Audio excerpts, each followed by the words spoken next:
Important deadlines and important dates you need to know. A winning tradition keeps going strong. 1,000 notes seems like a lot of writing. Just what is a blind date with a book? Basketball season is closing out on a big note. All this in our next edition of TNT Trojan News Today.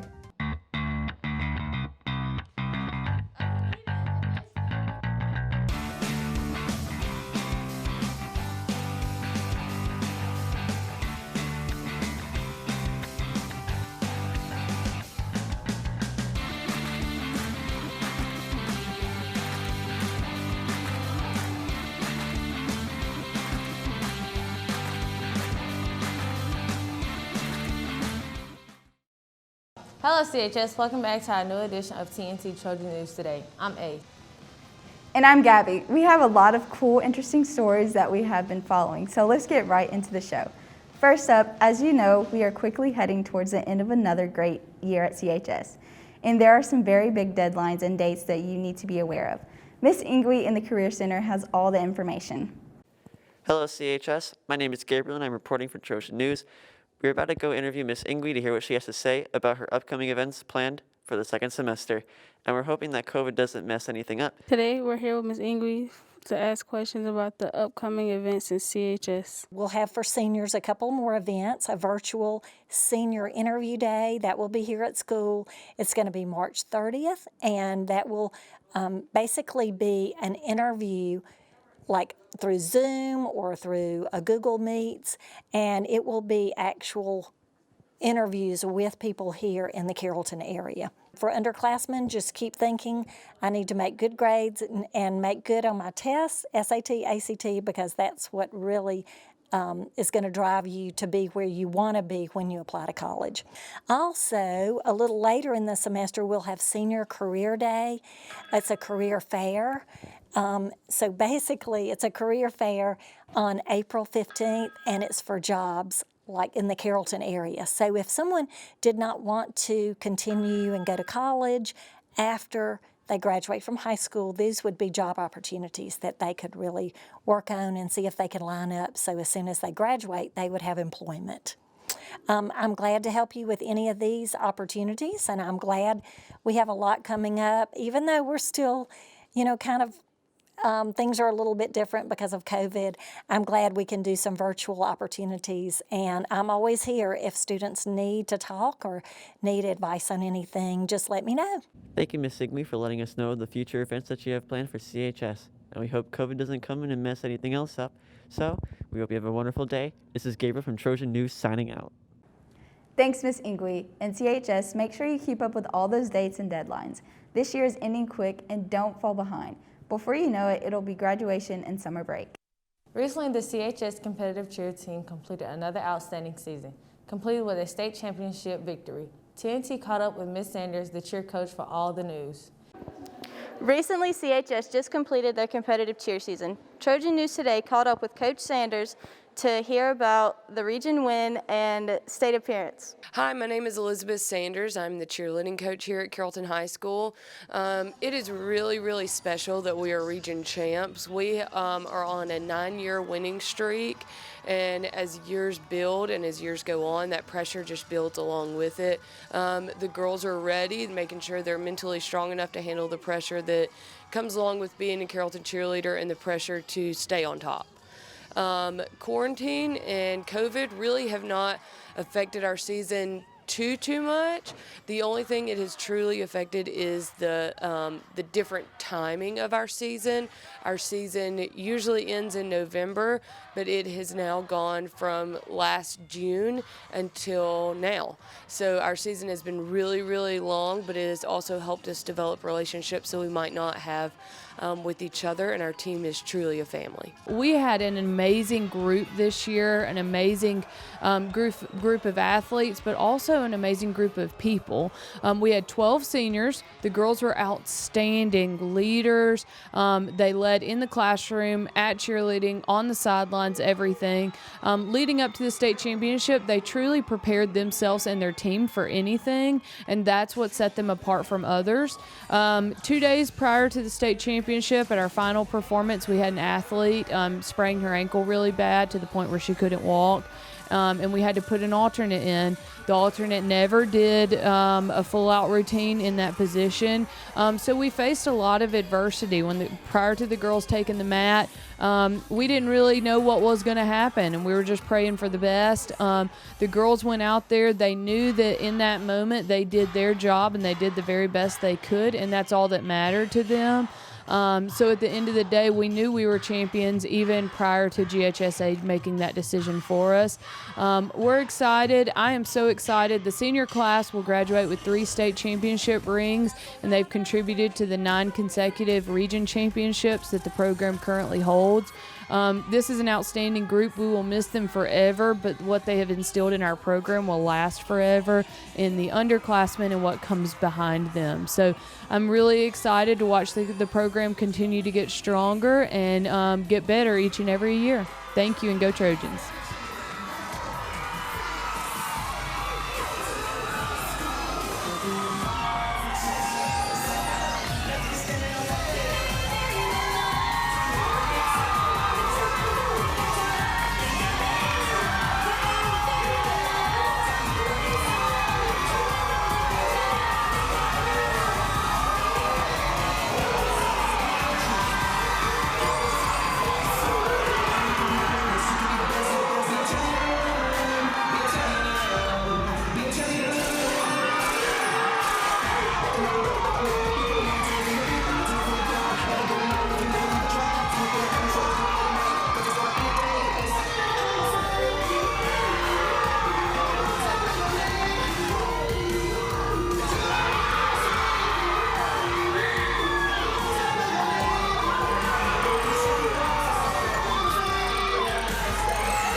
Congratulations to the athletes for their state championship. Competition was tough, but the team was able to carry out the legacy that they have built at CHS. Way to go, cheer team. CHS is proud of your state championship and the way you make the winning tradition keep going and going. Let's do this again next year.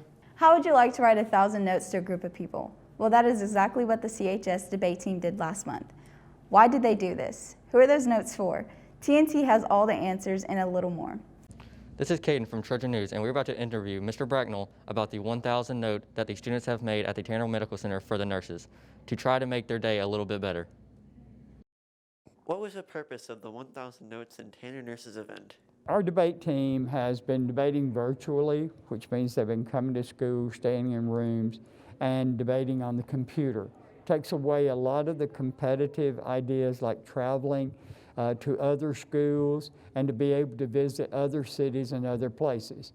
So with each holiday, I've tried to plan an activity that really tries to help them stay connected with the team and become a part of the team. We started talking about how to do service, and the discussion led to maybe we should write notes of encouragement to local nurses. At the time, we thought, hey, this would probably be 50 or 60 nurses. But when we contacted Tanner Medical, it was 1,000 nurses were a part of the Tanner Medical team. And as a result of that, we said, okay, can we do it? We're a team of about 45. We started, and as we got it underway, then we all got involved in it, and we started writing the notes just because we wanted to encourage those people who are having it so rough on the front line with COVID. So, how did you come up with this idea? Well, you know, when you're talking about service and doing things for the community, one of the big things was that we know that our nurses are on the front line, day in and day out.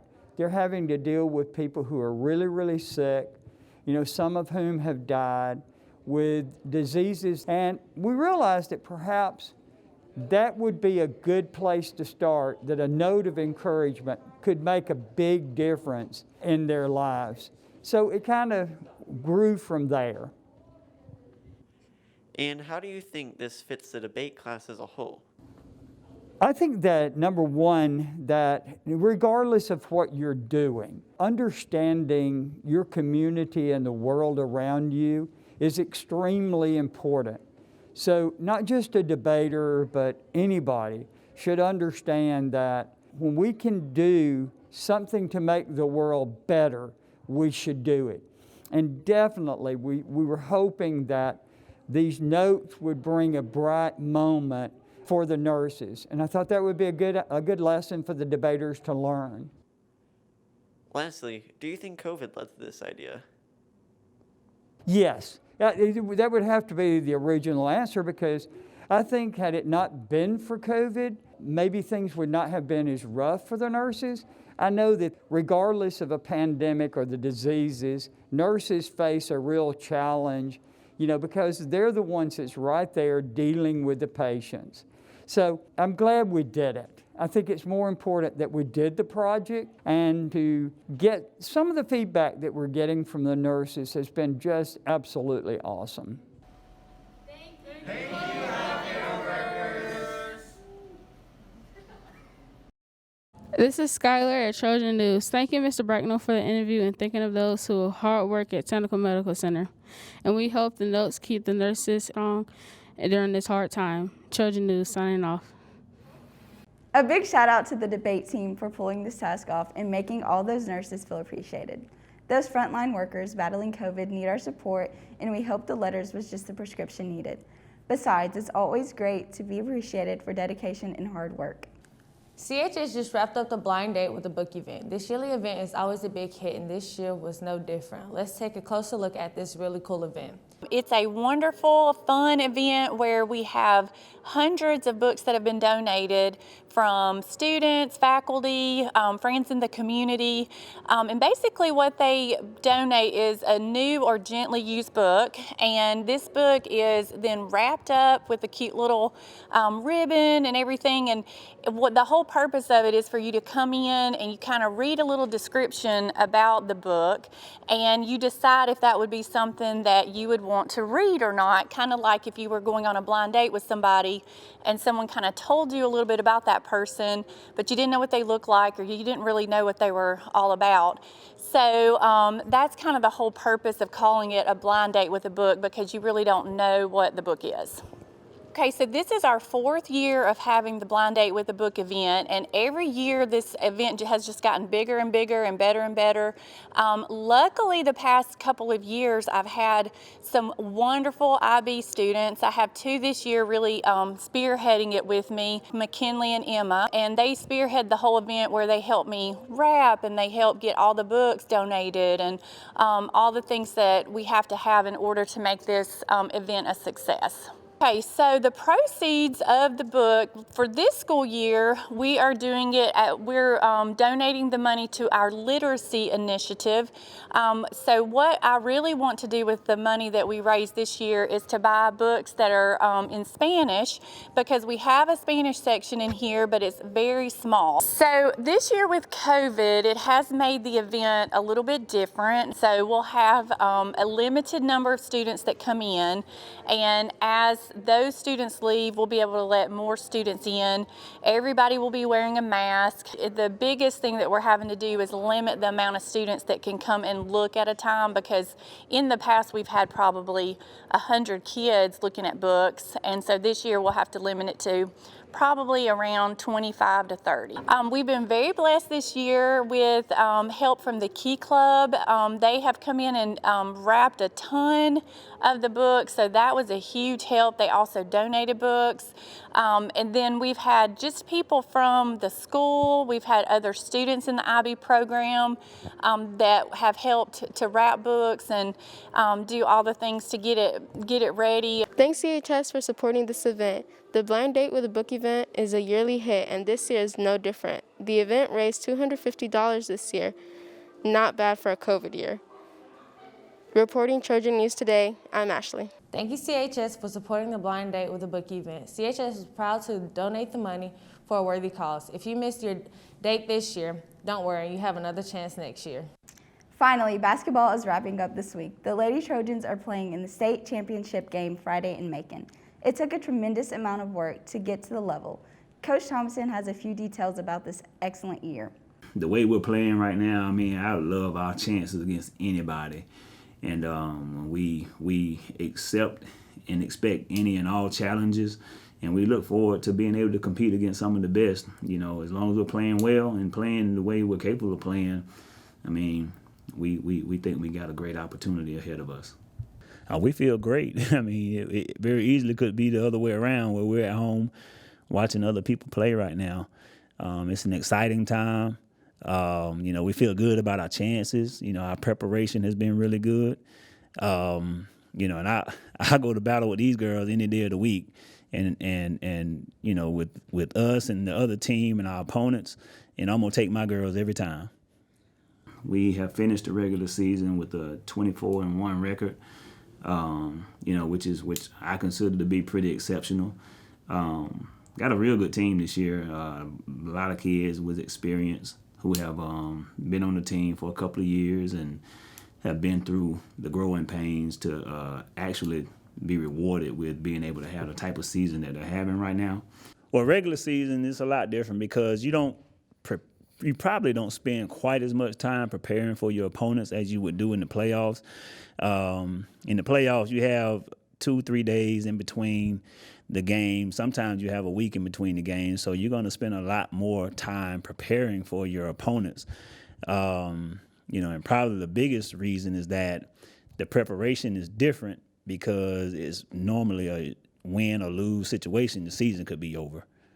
To be honest with you, COVID hadn't affected our team. I think we may have had a kid or two who had to go into quarantine, but I mean, our operation never shut down.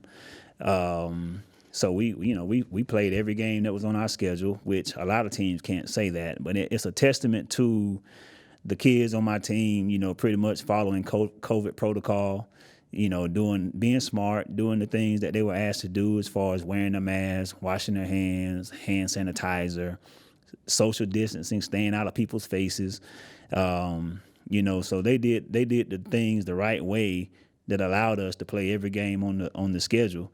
And, you know, and because of it, we were able to develop our chemistry, and which has pretty much been the biggest thing that led us to where we are in the year right now. And they will advance to the state championship and get a shot, and I believe Westlake, for a state championship. Congratulations to the Carrollton Trojans. Thank you, Coach Thomason, and good luck to the Lady Trojans. CHS is 100% behind you and is super proud of your efforts. Tickets are very limited, so if you did not get yours, remember the game will be on the radio and perhaps on TV. This concludes this edition of TNT, Trojan News Today. I'm Gabby. I'm Ace. Be sure to keep out on the CHS Broadcast YouTube page for more shows, including the past editions. Catch you next time. Bye.